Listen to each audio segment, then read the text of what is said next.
और साथ साथ ज्ञान भी अर्जित करें। सभी को मेरा प्रणाम। कि भूलने वाली बात याद है, कि भूलने वाली बातें याद हैं, इसीलिए हमारे जीवन में विवाद है। एक बहुत अच्छी कहानी जो हमें पास्ट को भूलना चाहिए ये सिखाएगी।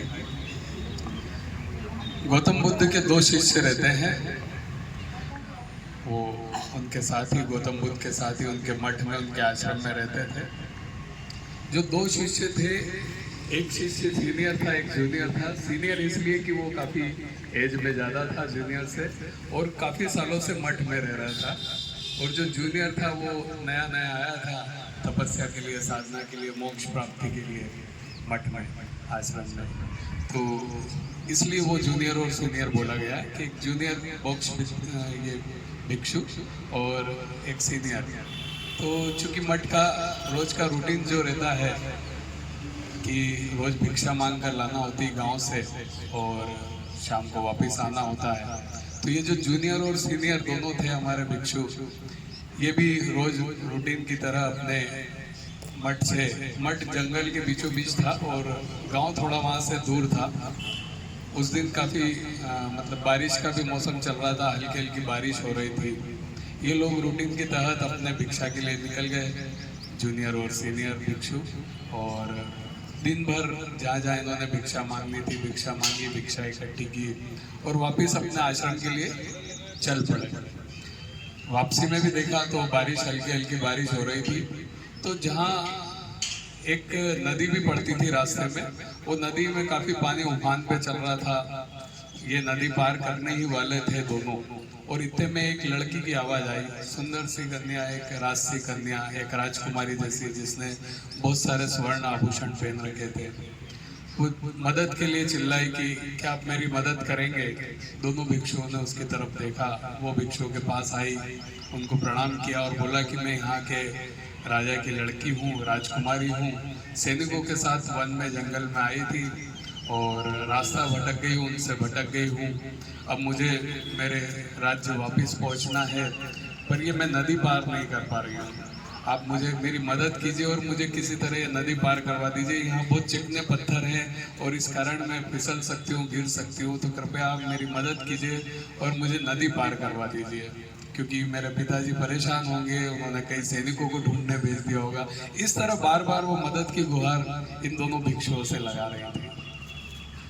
ठीक है, दोनों भिक्षुओं के सामने एक सबसे बड़ा संकट, एक सबसे बड़ी परेशानी ये थी कि गौतम बुद्ध जी ने, उनके जो गुरु है, उन्होंने ये आदेश दे रखा था कि कभी भी किसी नारी को स्पर्श नहीं करना, क्योंकि जो वहाँ तपस्या के लिए आए थे, मोक्ष प्राप्ति के लिए आए थे। तो उन्होंने, अब उनके सामने बड़ा संकट ये कि बिना छुए इसको नदी कैसे पार कराया। दोनों भिक्षु बड़े चिंतित थे। बड़ा वाला जो सीनियर भिक्षु था वो सोच ही रहा था, इतने में छोटे वाला जो था जूनियर, जो युवा था 25-30 साल का था, उसने राजकुमारी को अपने कंधे पे बिठाया और नदी 1-2 मिनट में नदी पार करवा दिया। पीछे पीछे ये जो सीनियर भिक्षु था ये भी चल पड़ा, उसने राजकुमारी को उस पार उतारा, राजकुमारी अपने रास्ते चली गई, ये मठ की ओर चलने लगे। दोनों चल रहे थे, बातचीत कुछ नहीं हो रही थी, दोनों गंभीर थे। लेकिन जो सीनियर भिक्षु था उसके दिमाग में बस एक ही विचार बार बार आ रहा था कि इसने किस तरह, क्यों, कैसे नारी को स्पर्श कर लिया, कैसे उसे कंधे पे बिठा के और नदी पार कर दी। और समझते नहीं है ये, और इस तरह तपस्या होती है, इस तरह साधना होती है, इसने पूरी साधना की, साधना भंग कर दी, और ये वो, इस तरह उसके मन में विचार चलते जा रहे थे। और बार बार वो पीछे मुड़ मुड़ कर उस भिक्षु को, छोटे वाले जो जूनियर भिक्षु को देखते जा रहे थे। और चलते चलते मठ में पहुंच गए। अब गुस्से गुस्से में वो जो सीनियर भिक्षु थे वो खाना भी खाने लगे, और खाना खाते खाते यही बात सोचने लगे कि बस खाना खाने के बाद मैं गौतम बुद्ध के पास जाऊंगा और इसकी शिकायत करूंगा और बताऊंगा कि नए नए भिक्षुओं को मत रखिए, ये समझते नहीं है साधना कैसे करना है, ये वो सब। इस तरह के ख्याल उनके दिमाग में आ रहे थे। खाना खाने के तुरंत बाद वो भगवान गौतम बुद्ध के पास जाते हैं और पूरी बातें सुनाते हैं कि इसने एक नारी को कंधे पे उठा के और नदी पार कराई, ऐसा वैसा सब। गौतम बुद्ध बुलाते हैं जो जूनियर भिक्षु होता है उसको और पूछते हैं, क्या ये सत्य है कि आपने किसी नारी को कंधे पे बिठा के और नदी पार कराई?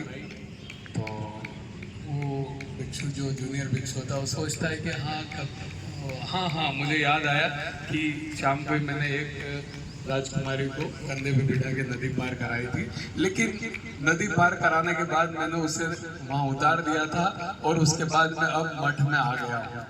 लेकिन ये जो हमारे सीनियर भिक्षु हैं, जो हमारे मतलब वरिष्ठ हैं, ये अभी भी उस राजकुमारी को कंधे पे बिठाए बिठाए घूम रहे हैं। मैंने तो उसको वहाँ उतारा और मेरे मस्तिष्क से वो बात चली गई कि मैंने किसी को मदद की और उसको उधर उतारा। लेकिन ये जो हमारे बड़े सीनियर जो हमारे वरिष्ठ हैं, ये अभी भी उस बात को नहीं भूल पा रहे हैं। गौतम बुद्ध ये बात समझ जाते हैं, वो मुस्कुराते हैं और कहते हैं कि हाँ, यही एक बहुत बड़ी जीवन में सीखने की बात है कि हमें भूतकाल को भूलना पड़ेगा, पास्ट को भूलना पड़ेगा, है ना। वो चीजें मस्तिष्क से निकालना पड़ेगी। जैसे ये इनके सामने समस्या थी, किसी की मदद करना भी जरूरी है। इनके सामने समस्या थी कि किस तरह इसकी मदद की जाए। इन्होंने उस समय उसकी मदद करी और बाद में जो छोटे भिक्षु थे, इसने तो अपने मस्तिष्क से उस बात को, उस स्पर्श को निकाल दिया। लेकिन ये जो बड़े वाले हैं, ये अभी भी उस राजकुमारी को कंधे पे बिठाए बिठाए घूमे जा रहे हैं। तो बहुत बड़ी सीखने की बात यही है कि हमें भी इसी तरह हमारे पास्ट में जो भी कुछ हुआ है उसे भूलना चाहिए और आज में जीना चाहिए और कल की तैयारी करना चाहिए। जीना इसी का नाम है। यही छोटी सी कहानी का सार है कि आज में जीना है, कल को भूल जाना है। चलिए, सूर्य